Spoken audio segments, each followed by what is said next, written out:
bloody middle. Keep spread out.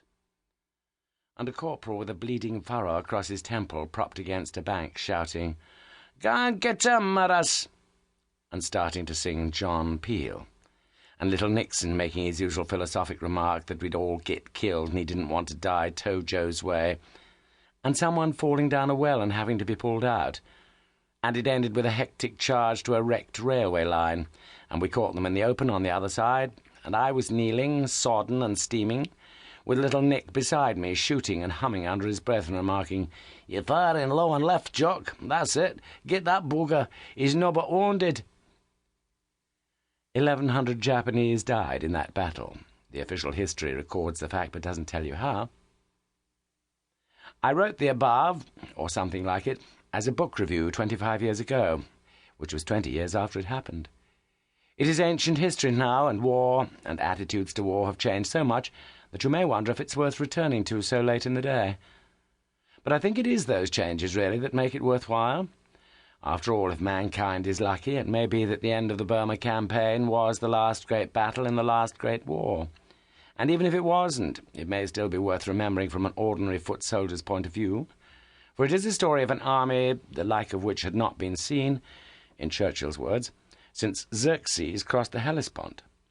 A huge foreign legion of what Attlee called the scrapings of the barrel, from half the nations under the sun, fighting under one of the great captains in mountain, jungle, and dry plain, in hot sun and drenching monsoon, and inflicting on one of the great warrior races its most crushing defeat.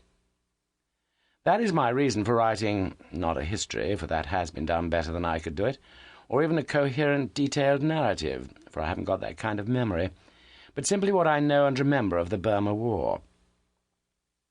Looking back over 60-odd years, life is like a piece of string with knots in it, the knots being those moments that live in the mind forever, and the intervals being hazy, half-recalled times, when I have a fair idea of what was happening in a general way, but cannot be sure of dates or places, or even the exact order in which events took place. I suspect it is the same with most folk, although I am often astonished, and suspicious being an old newspaper man, at the orderliness with which some can trace a continuous thread of recollection.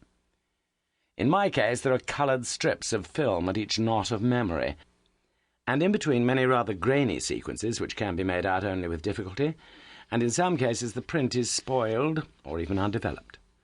To give an example, I have the most vivid recollection of my first encounter with an angry Japanese, and the immediately preceding and succeeding events, but I have only the vaguest idea of where and when that momentous encounter took place. I do not know what day General Slim visited us when we were holding Meiktila, or whether the lake shore on which he stood was the northern or southern one, but I see him clear, with that robber baron face under the Gurkha hat, and his carbine slung, looking like a rather scruffy private with a general's tabs, which of course is what he was.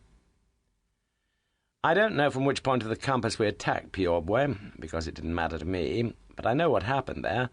I could not come within weeks of naming the day when our canoe foundered in a tributary of the Sitang, which was also the day we picked up the section's first Jap prisoner, and Forster stole his watch. I don't even know where I was on VJ Day, and if it seems remarkable that I am unaware of these things, I must emphasize that at private soldier level you frequently have no idea where you are, or precisely how you got there, let alone why. Had I been an officer, my memories would be very different. I discovered this a year or two later as a subaltern in a Highland regiment in the Middle East. The whole chronology of that time is clear and connected, possibly because an officer's concerns cannot be the selfish ones of a private soldier, who need not look beyond himself and his mates. An officer, even a subaltern, must at least know where he is and have a broader picture of what is happening. Well, more or less.